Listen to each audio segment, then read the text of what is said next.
Olá, caríssimos irmãos em Cristo.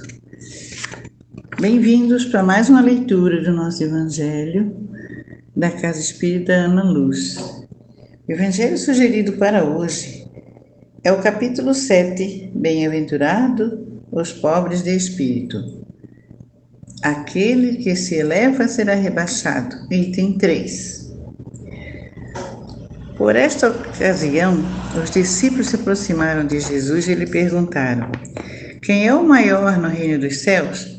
Jesus, chamando a si um menino, o colocou no meio dele e respondeu: digo-vos em verdade que se não vos converterdes e tornardes quais crianças, não entrareis no reino dos céus. Aquele, portanto, que se humilhar e se tornar pequeno como esta criança, será o maior no reino dos céus. É aquele que recebe em meu nome uma criança, tal como acabo de dizer, é a mim mesmo que o recebe. Então, a mãe dos filhos de Zebedeus se aproximou dele com seus 2 filhos e o adorou, dando a entender que lhe queria pedir alguma coisa. Disse ele: que queres? Manda, disse ela, que estes meus 2 filhos tenham assento no teu reino, um à direita e outro à esquerda. Mas Jesus lhe respondeu: não sabes o que pedis. Podeis vós ambos beber do cálice que eu vou beber? Eles responderam: podemos. Jesus lhe replicou: é certo que bebereis do cálice que eu beber, mas pelo que respeita a vós sentardes à minha direita ou à esquerda, não me cabe a mim vô-lo conceder. Isso será para aqueles a quem meu Pai o tem preparado. Ouvindo isso, os 10 outros apóstolos se encheram de indignação contra os 2 irmãos. Jesus, chamando-os para perto de si, lhe disse: sabeis que os príncipes das nações as dominam e que os grandes a tratam como império. Assim, não deve ser entre vós. Ao contrário, aquele que quer tornar-se maior, seja vosso servo. E aquele que quiser ser o primeiro entre vós, que seja vosso escravo. Do mesmo modo que o Filho do Homem não veio para ser servido, mas para servir e dar a vida pela redenção de muitos. Mateus capítulo 20, versículos 20 a 28. É isso, queridos irmãos, nosso Evangelho de hoje. Aquele que se eleva será rebaixado. Então, já sabemos que quando nos elevamos, podemos ser rebaixados. Mas quando a gente se humilha, a gente pode ser elevado.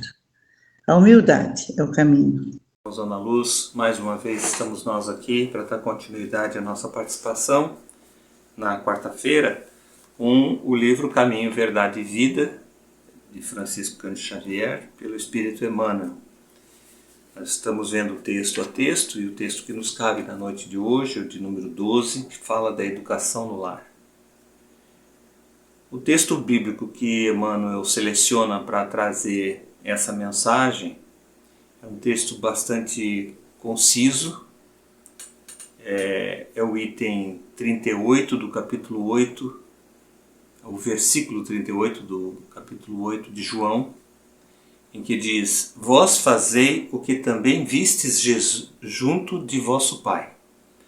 Vós fazeis o que também vistes junto de vosso Pai. Isso está atribuído a Jesus aqui. Mas vamos lá. O que Emmanuel nos traz? Ele diz assim: preconiza-se na atualidade do mundo uma educação pela liberdade plena dos instintos do homem, olvidando-se pouco a pouco os antigos ensinamentos quanto à formação do caráter no lar, à coletividade, porém, cedo ou tarde será compelida a reajustar seus propósitos. Eu vou ler o parágrafo novamente, interpretando um pouco ou trocando algumas palavras para que a gente possa entender. Esse parágrafo é bastante profundo porque ele em si já é um alerta. Ele está dizendo que preconiza-se, se propagandeia, se alardeia, né, na atualidade do mundo uma educação pela liberdade plena dos instintos do homem. Um exercício total da liberdade por parte do indivíduo, né? Olvidando-se pouco a pouco, esquecendo-se pouco a pouco os antigos ensinamentos quanto à formação do caráter no lar. Formação do caráter no lar é educação na família, né? É disso que ele está falando. Ele está falando que nós, à medida que o Estado, a partir do momento que a sociedade estabelece leis que impedem a livre atividade do pai, da mãe em educar, e substitui isso por elementos de valorização de uma liberdade superior, onde os filhos olham para o pai e para a mãe e alegam que vão chamar o conselho tutelar para melhor equilibrar as relações no lar. É nesta hora que nós estamos, segundo Emmanuel aqui, perdendo pouco a pouco os ensinamentos profundos da formação do lar. A coletividade, porém, cedo ou tarde será compelida a reajustar seus propósitos. Ou seja, nós vamos ter que rever isso, né? Leis que dizem que o pai não pode dar um tapa no filho, ou leis que dizem que o filho tem esse ou aquele direito, né? E, enfim, que a disciplina passa a ser algo relativo à violência. Nós estamos começando a confundir os processos. Continua Emmanuel dizendo: os pais humanos têm de ser os primeiros mentores da criatura. De sua missão amorosa decorre a organização do ambiente justo. Meios corrompidos significam maus pais entre os que, a peso de longos sacrifícios, conseguem manter na invigilância coletiva a segurança possível contra a desordem ameaçadora. Aqui Emmanuel está indo um pouco mais além.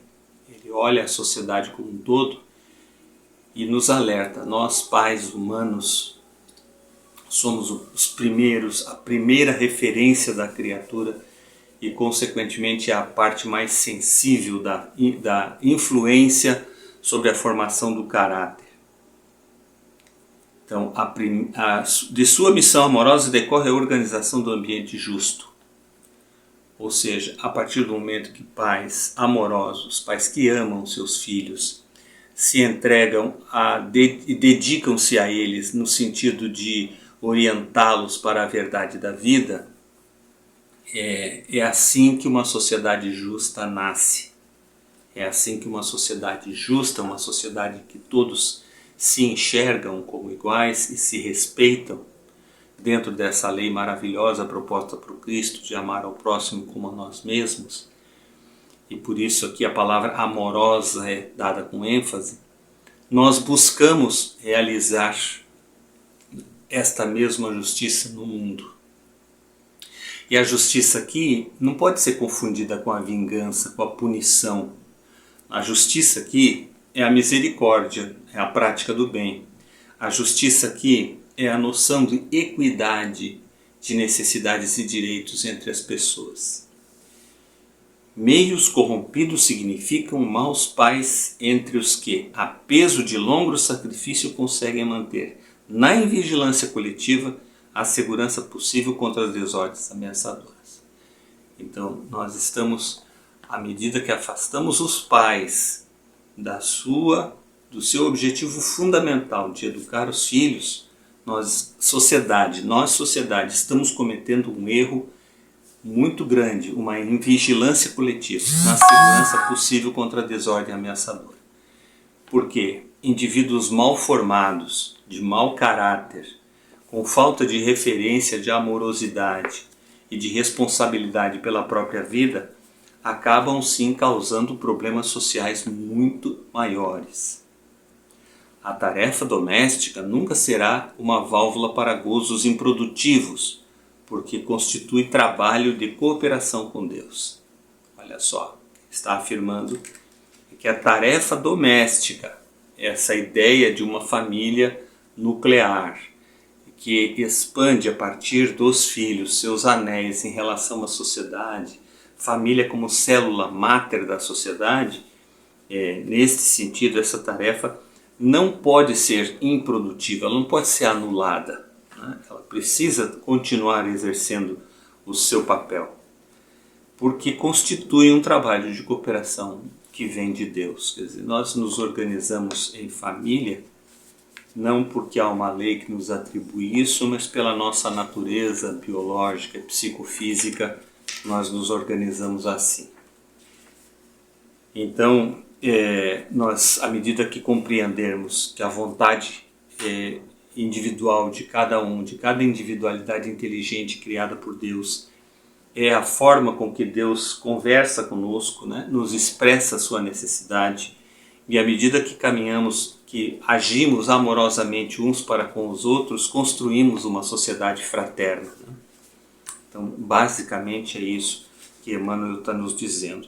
O homem ou a mulher que desejam ao mesmo tempo ser pais gozadores da vida terrestre estão cegos e terminarão seus longos esforços espiritualmente falando na vala comum da inutilidade.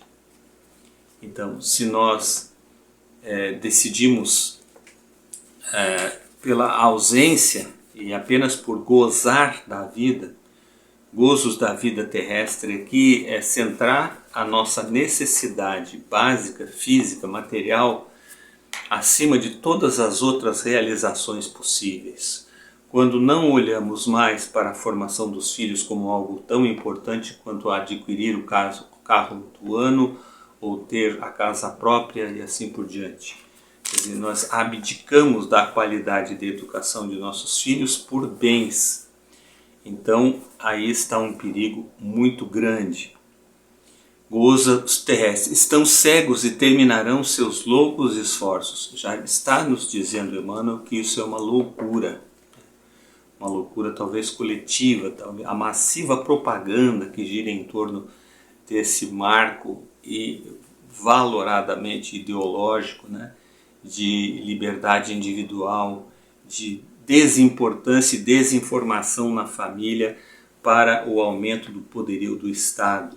Em detrimento do indivíduo, o coletivo passa a ser uma obrigação, o foco principal de todos, o que é uma falsa mensagem, visto que é da liberdade individual de cada um que nasce, a liberdade espiritual, com plena consciência de que estou falando de livre-arbítrio, o dom divino que Deus entrega à alma humana para suas próprias decisões e responsabilização.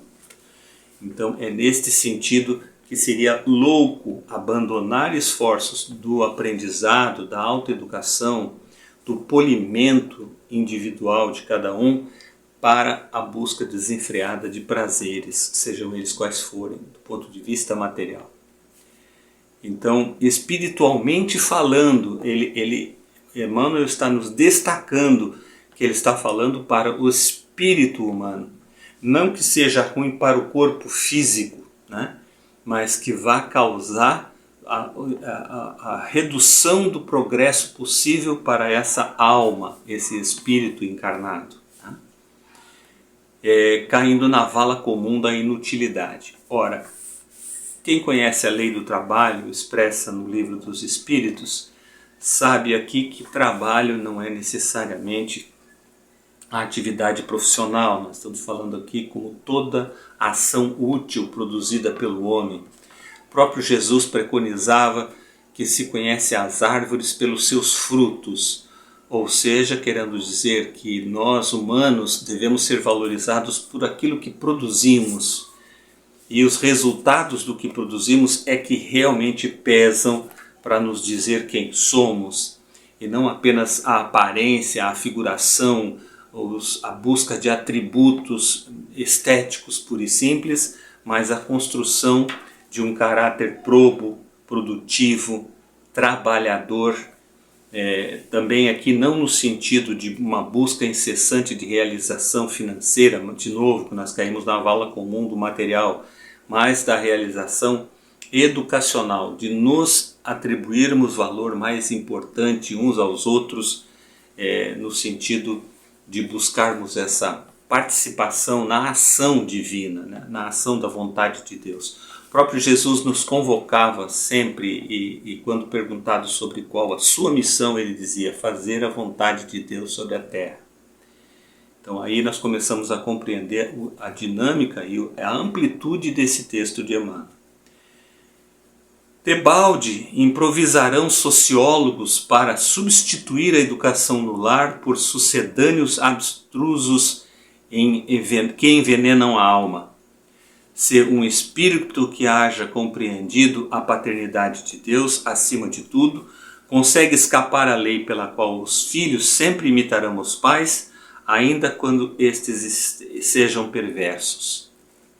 Então, a perversidade, a falta de virtude no lar vai criar um vácuo, uma necessidade de virtude na criatura. Esse vácuo existe, é uma necessidade de cada um de nós caminhar na direção daquilo que é melhor para nós mesmos e, consequentemente, para o coletivo. A ideia de abnegação cega, né, de fanatismo, vai contra esses princípios. E veja que ele diz assim: debalde se improvisarão sociólogos. Ele diz, alguns sábios da sociedade, né, serão improvisados, porque não é uma tarefa deles, em substituir a educação do lar. Olha como isso está presente nas nossas vidas, gente, como isso é claro, né? A escola ensinando a educação sexual ao invés da boa conversa madura com os pais, em casa, no seguro do lar. A ideia de ideias externalizadas sendo introduzidas inadequadamente muito cedo na cabeça das crianças e distorcendo uma realidade natural. Então, sucedâneos, substituir a educação no lar por sucedâneos abstrusos. Então, assim, sucedâneos são substitutos e abstrusos misteriosos. Então, substituir a educação no lar por qualquer substituto misterioso, estranho, né, vão envenenando a alma. Só um espírito que haja compreendido a paternidade de Deus, acima de tudo, consegue escapar à lei pelas quais os filhos imitarão os pais. Então, nenhum de nós, nenhum filho de Deus sobre a terra, ainda compreendeu a paternidade de Deus. A paternidade de Deus não é como a paternidade dos homens. É uma paternidade que não se desprende, ele permanece com seus filhos do início ao fim. Cada inteligência criada por esse Deus infinitamente bom e justo é dele decorrente e dele participa essencialmente. Essa é uma coisa de difícil compreensão, mas à medida que se compreende isso, né, se consegue escapar à lei pela qual os filhos imitarão os pais. Porque, à medida que nos tornamos seres psicologicamente maduros, os filhos por si próprios enxergam suas necessidades e nós vamos gradativamente, à medida que evoluímos, escapando desses anelos, dessas necessidades intrínsecas de ligação familiar. Mas, obviamente, ainda quando sejam a ideia de que nós precisamos fazer esse progresso e que mesmo essas dificuldades que estão interpostas em nosso caminho são úteis para nos fazer despertar. Então, a recomendação final de Emmanuel fica assim: ouçam a palavra do Cristo, e se tendes na terra, e se tendes filhos na terra, guardai a declaração do Mestre como advertência. Ouçam as palavras do Cristo, significam aproximem-se da mensagem cristã, dos evangelhos, daquilo que é a interpretação verdadeira do ensinamento cristão, e se tendes filhos na terra, guardai a declaração do Mestre como advertência. Qual é a declaração do Mestre? Fazei o que também viste junto de vosso Pai. Ou seja, se nosso Pai emana a virtude do amor, da compreensão, do perdão, da tolerância, é nessa direção que nós, seus filhos, devemos caminhar. Espero ter sido de alguma utilidade na reflexão desse texto. Esse texto é um alerta para tudo que vem acontecendo em nossa sociedade, em termos de subversão da educação, de colocar a educação da escola acima da educação do lar, quando na verdade a escola instrui e só o lar educa. Guardemos isso como uma verdade profunda e como um alerta também de Emmanuel. Um grande abraço, beijo no coração e até a próxima. Boa noite, meus irmãos. Que essa noite seja uma noite de graça, uma noite de luz, de paz, de esperança e de fé. Meus amados irmãos, diante da bondade absoluta do nosso Pai, aproveitemos esse momento onde a espiritualidade amiga, os bons espíritos estão todos nos emanando boas energias.